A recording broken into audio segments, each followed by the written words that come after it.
took up, as I said, I took up running quite late in life, at the age of 36, and for the simple reason that I wanted to have thin legs.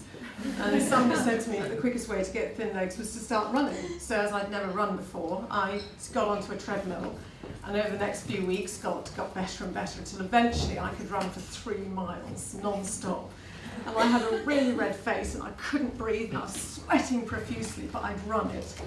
And then friends said to me, well, come on, we're going to do a 10-mile run outside, you know, why don't you come and join us? Well, first of all, it was 7 miles more than I'd done before, and secondly, it was outside, and it never occurred to me that people actually ran outside. But I sort of took up the challenge, and I loved every minute of it. And I then went on and I took part in various sort of races up to the half marathon distance, when one of my running friends says, well, why don't we enter the Marathon des Sables?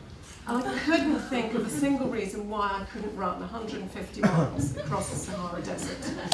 So in 2001, the 3 of us, called Tough Mothers, were standing on the start line of the 16th MDS. And at the end of day 3, I went into the medical tent where I sort of promptly collapsed and was given 5 bags of intravenous drip. And then we had a further 5 bags when I finished the race, but we did finish. And we also came away with the prize for the team with the best sense of humour. So we changed into these purple sparkling dresses about 2k before the end, which caused huge amounts of hilarity. But when I got home, I remember sort of sitting down and looking at my very unattractive, sweaty, sort of swollen, puffy feet, thinking, you know, if I can complete what was considered at the time to be the hardest foot race in the world, what could I do if I was, you know, feeling ill? What could I do if I was feeling 100%? So over the years, I have been very, very spoiled, and I have raced all over the world. And in 2007, I took myself completely out of my comfort zone. I entered a race called the 6633 Extreme Ultra Marathon, which is a 352.64, very important 0.64, non-stop race over 8 days in the Arctic in temperatures of -40. The race starts in Eagle Plain, which is in the Yukon, and finishes in a Tuk in the Northwest Territories. Training for a race like this, I did an awful lot of tyre dragging. And your equipment, you have to have, anything that's battery operated has to be separate, so it goes under your clothes, otherwise the batteries freeze. And you have to have a layering system, so because if you start sweating, then that's you out of the race. And you're liable to get frostbite. This isn't my leg. You get frostbite, which is, as you all know, is incredibly dangerous. It's a little bit like a blister. It's all sort of flobberdy and fluidy underneath. So if you go out into -40 in that, it freezes, and it's just not worth thinking about. And everything that I possessed for the 8-day race, I had in my sledge, which had a big smiley on the back, which could be seen by the cars. The Dempster Highway had actually been closed for 3 days to any form of traffic, which you didn't get very much traffic. It was every 4 hours you got a very large lorry that went along, because it had huge amounts of snow and high winds. So our race was postponed, and eventually, so only for a couple of hours, eventually the highway let us through, and 12 quite excited but quite nervous competitors set off on a 352-mile journey to the Arctic Ocean. The first checkpoint, which is 26 miles, is the Arctic Circle, which is why the race is called the 6633. And the crew apparently had a bet going as to who was going to be first, second and third to the checkpoint. And my darling son, who was part of the crew, didn't even have me on his list. When you leave this checkpoint, you're then heading up towards the border with the Northwest Territories, and you go through what's known as Hurricane Alley, and I can't even begin to describe the winds there. They're so strong that, you know, I was being blown around all over the place, and the wind chill factor, it got down to -70. So by the time I got to the top, it took me about 10 minutes to even think about being able to feel my fingers beginning to defrost. People say to me, you know, in such cold conditions, well, how do you go to the loo? Well, the answer is very, very quickly. I probably spent 90% of this race on my own, which I love. I have no problems with being by myself. I did an awful lot of singing. I'm quite good at singing on my own, actually. I sound like a sort of a complete diva. I did a bit of dancing, which apparently, according to my son, isn't a good look when you're walking along with a sledge. And I wrote various books, which of course will never get published.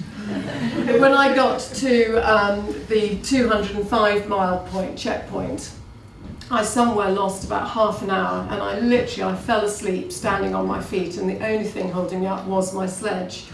And I then started hallucinating because I was so tired, and I would see all these men beside me in these white outfits with black masks and black guns sitting in skidoos.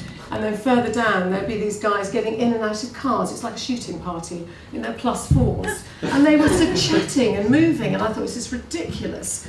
And then, you know, you get these cartoon characters that sort of go out in front of you as you're walking towards them, and they suddenly come boof up in your face like this.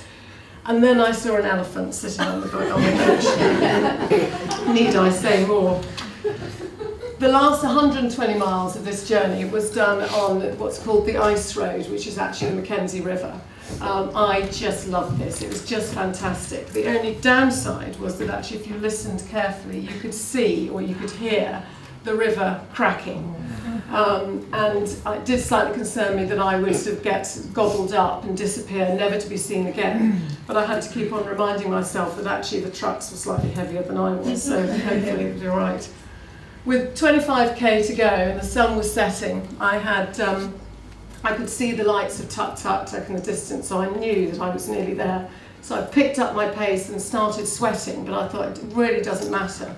And I got to the outskirts of the village, led by the most fantastic northern lights, to be met by a crew car. I thought, fantastic, they're going to show me where the finish line is. I still had 10k to go. And you know that feeling when you think you're nearly there, and 10k for me was going to be over 2 hours. And my whole body just sort of dropped at that stage. Anyway, my son, bless him, came with me.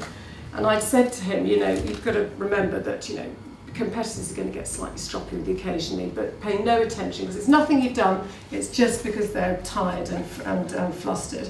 And apparently the only person that was rude to him was his mother. But I was really struggling because I was sweating, my body temperature, I couldn't control it at all, so I had to borrow somebody, and I had all my clothes on, so I had to borrow somebody's big down jacket and another hat and another pair of gloves, and I really did look like the Michelin Man. But coming into the finish, all the locals, it's about 5:20 in the morning, and all the locals came out and they had their skidoos and they were cheering and clapping. And I always get emotional at this stage. And I crossed the finish line on the Arctic Ocean in 143 hours and 23 minutes, finishing 24 hours ahead of the person who came in second. And to this day, I still hold the course record for this particular race.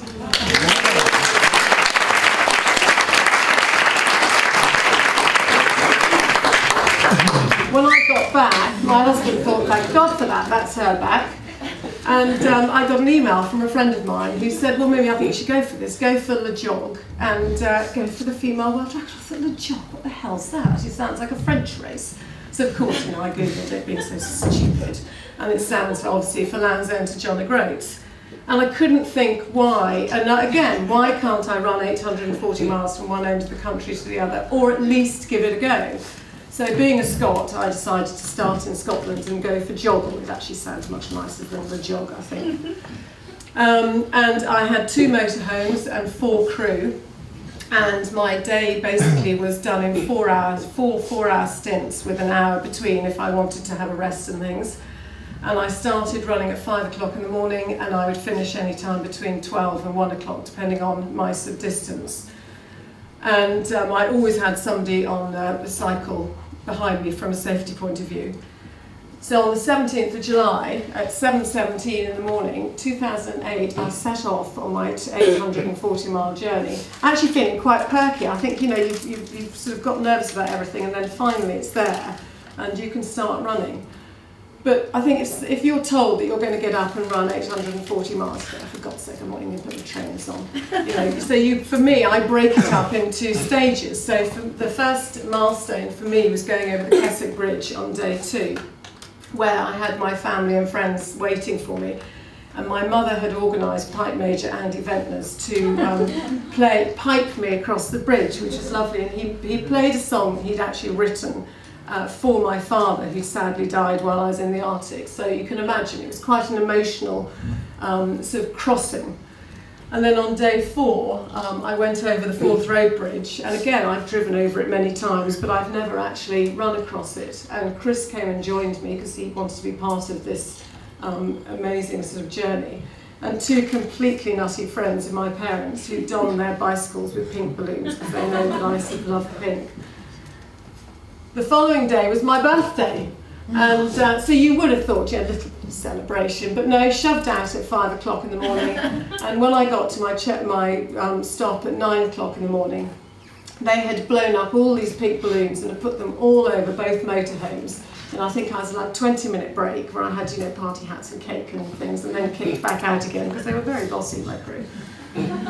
And then day 6 was, actually this was a fantastic day because at 5:30 in the morning I crossed over into the border, across the border into England. Yes! Now I really didn't have very far to go. But it was also my hardest day because today I went over Shapps in the Lake District and I only managed to do 60 miles today, so that was my lowest mileage that I did.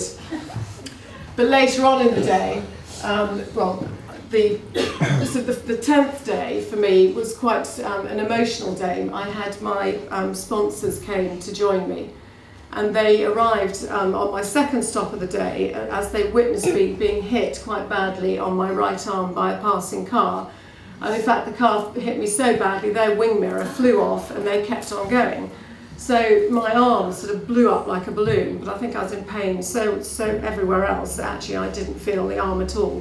And thankfully it wasn't broken, because otherwise that would have been, the end of my race. And then I met up with them again at Chepstow Racecourse, and it was so exciting because I was ahead of schedule. I tell you, I was so excited. And one of the friends who was there used to work in a trauma unit, and she looked at me, she went, "God," she said, "you look awful." She said, "You should be lying in a bed with a drip on." She said, "Jill," she said, "you should be in hospital." And I thought, what a cheek. I thought I looked quite good this morning. But actually, she was quite right. My whole body had swollen up, my face had swollen up a little bit, and my body had swollen up to just above my waist. So I was having to wear compression gear in order to try and keep the swelling down. But later on in the day, I crossed over the Severn Bridge. And actually, if you look at that on the map, that really is quite close, isn't it? It's getting really quite small at this stage, so I was quite excited. The penultimate day, woke up 4:30, and I didn't want to do anything today. I just felt awful. Everything ached, my feet were sore, my body just didn't look like my body anymore. And I just had no energy to do anything, and my crew kicked me out, and I was out of that door by sort of 1 minute to 5. And my poor husband was on cycling duty, and of course he had to put on crew hat and motivate me, which he did find quite difficult actually. And I was, being really miserable for 4 whole hours of this miserable. I walked, I couldn't run, everything was just too much of it was just too painful. So when I got to my support vehicles, I had a massage, something to eat, and a pep talk from Becky, and was shoved back out again. And it's amazing. I felt fantastic. I could run and was feeling really positive. So it's amazing how, your crew and 4 hours makes a huge difference. Later on in that day, and I remember this photograph, came across a sign, "Welcome to Cornwall." Now I knew that this was possible. It's a very small county. So I knew that. On the last day, my crew made the decision that for me to get the record, I couldn't stop at all. I had to eat on the hoof. They set a pace by which I couldn't go below a certain pace. and I had to stick to it. So literally I would run past them and they'd hand me a burger or they'd give me some baby food which is just disappointing. But I had to keep going, and everything was going really well. I was ahead of schedule, and then on the A30 we got stopped for 45 minutes by a policeman. And I just remember sitting there, letting my crew sort it out in their car. The rain started coming down, and I remember sending a text to a friend of mine, and I just said, that's it, I'll get to the end, but the world record, there's no way we can do it now. And he just sent me this message back, and he said, yeah, of course you can. He said, just treat this like a rest period, and then get off your backside when you can and get those legs moving. So 45 minutes later, we were allowed to get going again. And I really struggled. I just couldn't get my legs moving and everything. And then I saw a sign that said Penzance 13 miles. I thought, I could do that 13 miles. It's only half a marathon. I could do that. So the world record was back on again. I had, of course, forgotten that once I got to Penzance, I still had a further 13 miles to go. It didn't matter at that stage. The last 8.4 miles of my journey were the most painful 8.4 miles I think I've ever done in my entire life. I would find any excuse to stop because I was in such pain. My hands had swollen up so much that they looked like big balls. I did think actually if somebody pricked them, they'd sort of explode.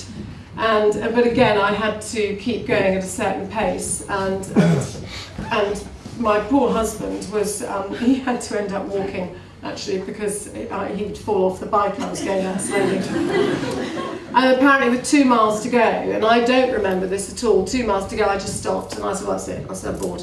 I'm in pain, and I'm just not going any further. Call the crew, I'm just not doing this anymore, and I won't even tell you what my husband said to me. So he kept on going, and the heavens opened, and I am not joking, the road turned into this river. And the cars would go past and they'd toot and they'd go, come Mimi, you're nearly there. And then eventually you could see the finish, and my crew had got pink glue paper, and they pushed it across the finish, and I managed to get myself into what I would call a sprint finish. It's funny how when we see a finish line, however knackered we are, and I ran to that finish line. And I crossed the tape in 12 days, 15 hours, 46 minutes and 35 seconds.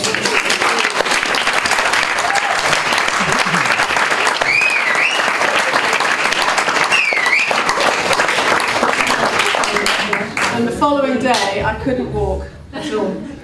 In 2005, I went and did a race called Badwater Ultramarathon, which I completed in 41 hours.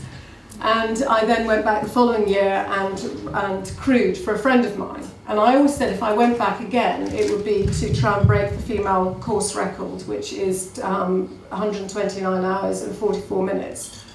So when I was accepted to take part last year, I got myself a crew together and the planning starts. So Badwater is a 135-mile non-stop race, which starts in Badwater Basin, which is 282 feet below sea level, and it finishes 8,400 feet above sea level in the portals of Mount Whitney.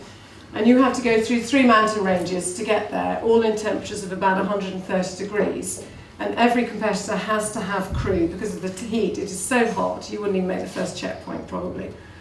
To do the double, I then would finish, and I would then have to summit Mount Whitney, which is 14,500 feet, which in distance is 11 miles, sign the visitor's book, and then go all the way back down to the start. A total distance of 292 miles. So there are 3 waves to this race. There's a 6, 8 and a 10 o'clock wave, and I was luckily in the 8 o'clock wave. And I just needed to get myself ahead of everybody in my wave just for 2 minutes, just to get my head clear and get myself around the fact that what I was about to do, because I wanted to be competitive in this race and beat my time from last time. But I had to always have something in reserve because I was then obviously turning around and coming back again. The trip up to Furnace Creek actually went fairly well. I was feeling really good. I was pleased with my timing when I got there, and my crew would meet up with me every sort of mile and a half and spray me down and, you know, give me some more water, etc., etc. And then when you get to Furnace Creek, which is 17.4 miles, you have your crew are allowed to run with you. Now they can't pace you. Pacing's not allowed, but they can run with you. So they would take it in turns. And the next checkpoint is Stovepipe Wells. And the race director calls this whole section up to Stovepipe Wells, which is 42 miles, flat. I think he needs his eyes testing, actually, because I call it undulating, because the first half's all uphill. Anyway, the temperature here sort of got higher and higher, and you know, so I was having to be sprayed down even more just to keep my body temperature down. And the wind picked up, and the wind there is absolutely horrendous, and I don't actually remember it from last time, but it literally zaps all the moisture from your body, so you can just feel it coming out of your eyes and your mouth, and I mean it is quite extraordinary. And of course it was a headwind, which didn't help, and you've got the sand, because to the right there you've got all the sand dunes and things. So mile 35 I had a bit of a bad patch and wasn't feeling too good, but thankfully it only lasted for a couple of miles. So by the time I got to Stovepipe Wells, actually I was feeling fantastic and on form, which is just as well, because then you've got a lovely, those of you who like hills, 18-mile hill to climb. And I do remember on this particular bit, I was passed, quite rightly, by Mike Wardian, who was running with, who had Ian Sharman running with them, and he had his Spider-Man mask, which did make me laugh actually. I said to Ian, why are you carrying that in the middle of the desert? And he said to motivate him, maybe to keep him going if he has a bad patch. Once you get to the top of this, you've then got, you get to Towns Pass, and then you have a lovely 9-mile downhill section going down towards the checkpoint of 72 miles called Panamint Springs. And this is fantastic actually, because you're going down there and you can see all the lights of the cars going off into the distance. And then you get down there, the crew check you in, and you then have a 15 lovely mile trek up another hill. When I did my first Badwater, I wanted to do the 100 miles in under 24 hours, which I didn't manage to do. So on this occasion, I was quite lucky, and I managed to do it in 23 hours, 50 minutes. So again, you know, that gave me sort of the boost I needed to know that I was sort of on track and doing really, really well. When you get to this stage, you then have a very long flat stage going towards Lone Pine. Again, I don't mind this, you just switch off. The worst bit was coming into Lone, before you turn right, you come into Lone Pine, and my crew decided that I needed something to eat. And the nearest food was McDonald's. And so I think I had one chicken nugget. I did think of you at this stage, James. One chicken nugget, 3 chips, and promptly threw it all up. So it just goes to show, they don't work for me at all, so I don't like them. Once you get to Lone Pine, you hang a right. Again, the crew sign you in, and then you have the 13-mile slog up the mountain to the finish. And this is sort of, this is quite hard going. You just have to sort of keep going, keep pacing. Very few people run up this, except I think for the top runners. You just power walk. And my crew would park the car, and then the last section, we all 6 of us ran in with the American flags and the British flag. We all ran in together, crossing the finish line in 34 hours and 24 minutes, I think my time was. And my original plan after that was to then go down the mountain, have something to eat, change, and then start climbing the mountain at sort of midnight. But the mountain had been closed for 3 days to hikers because they'd had all that snowfall and things. So my guide said to me, Mimi, you know, I'm sorry, I can't do it till 4 o'clock in the morning. So nothing I could do about it. So 4 o'clock in the morning, 3 of us set off, and actually what was going to be a fantastic day up this amazing mountain. And this was my first mountain experience too, so you know, so I was quite excited. And when you get to the 6-mile point, there's sort of a camp with a big lake, and here you can sort of top up your water and replenish your water for the next section. And you have 98 switchbacks to get to the top of the mountain, and that's not even the summit. Once you get to the top, you then have to continue up a bit further and go over what they call the boulder field until you eventually get to the summit at 14,500 feet. My God, is it worth it when you get to the top, because the views are just amazing. You sign the visitor's book to prove that you've done it, take photographs, and then you head all the way back down the mountain. When we got back to the portals, my crew met up with me, and they said, right, we've set up your sleeping system in the car, Mimi. Eat, sleep, and then we're going to run down. So that's exactly what I did, because I'm very good, I do as I'm told. And Becky and I, once we woke up, then ran the 13 miles back down towards Lone Pine, and you know, I felt fantastic.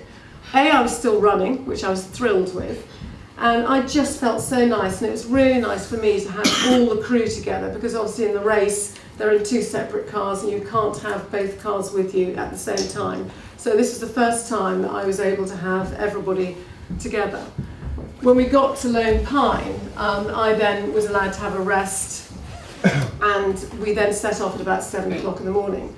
Now I was about 4.5, 5 hours behind schedule at this stage because of the mountain section. But actually, I was remarkably relaxed about it. There was nothing I could do. The only thing I could do was to keep going, keep a good pace up, and hopefully build, get back my buffer. And on this day it was lovely, because of course all the other runners were going back, so you get the toots and the hoots and the cheers and everything. It was a really, really lovely, actually, and it was just fantastic motivation. And I actually did build up my buffer, and I was then ahead of schedule, but I had no idea how far ahead of schedule I was. They just said, that's too much information, Mimi, you don't need to do that, just to know that you're doing really, really well. And the original plan was to stop at Panamint Springs and have a bit of a kip. But I was feeling quite good, and I was still running. I was it's daylight, for God's sake, I can't sleep in the day. So I wanted to get the last hill out of the way, so the last 8-mile hill out of the way, and then I stopped at Towns Pass and I had a kip. And we left there at about 2:30 in the morning for the final trip back towards the finish. Coming up to Stovepipe Wells was just fantastic, because another crew car who actually summited the mountain passed us at that stage, and they stopped and they said, thank God for that, we thought we'd missed you, because you're way ahead of where you should be. I went, really? Oh God, that's exciting. Because I didn't know where we should have been at this stage. And then Marshall Ulrich stopped later on and had a chat, and right in the middle of the road, I thought, God, this is not made my day. I did, my head was out here for days afterwards. When I got to Stovepipe Wells, my crew spoilt me with the best breakfast in the world. I had grape nuts and ice cold milk. Oh God, it was delicious. Leaving Stovepipe Wells, I now have 42 miles to go. And the wind really was sort of picking up. I had sort of a few issues with my stomach and things at this stage, and I had a sore point on my foot, but I had no blisters. And but the wind was really, really picking up, and the crew reckon it was a good 30 miles an hour, this wind. And so for me, when I was running, I was using up so much energy, and I'd lost a huge amount of weight as well, so there wasn't much of me. So I made the decision to power walk, because actually then I could keep a better pace up. And then when we got to Furnace Creek, I was given, they said to me, what do you really want when you get to Furnace Creek? You've got a 5-minute stop. And I said to Ashton, an iced coffee. If we have to make you one, Mimi, you will have an iced coffee. And bless him, I had an iced coffee at Furnace Creek. It was just fantastic. We then had the final journey down. You get to Furnace Creek and then you hang a right back down to the basin. Fantastic feeling, and I was feeling really good. I get quite sort of emotional, these things, when you know that the end is coming up. I get quite emotional, and the crew were getting really excited, because they'd done such an awesome job sort of, keeping me going and motivating me and things. And with about 2 miles to go, the guys went and parked the car and ran up, and we all went and did the last mile together. And I was still walking, and then you come across, there's a sign that says Badwater Basin, 1/4 mile. And I thought, let's get this finished now. I just want to get this finished. So I started running, slowly. And my crew just, there was a huge cheer, typical Americans, it's great, isn't it? Cheer from my crew, and we all ran into the finish, to the line where we'd started a few days before. And we crossed the finish line in 108 hours, 10 minutes and 24 seconds, smashing the female record by over 21 hours.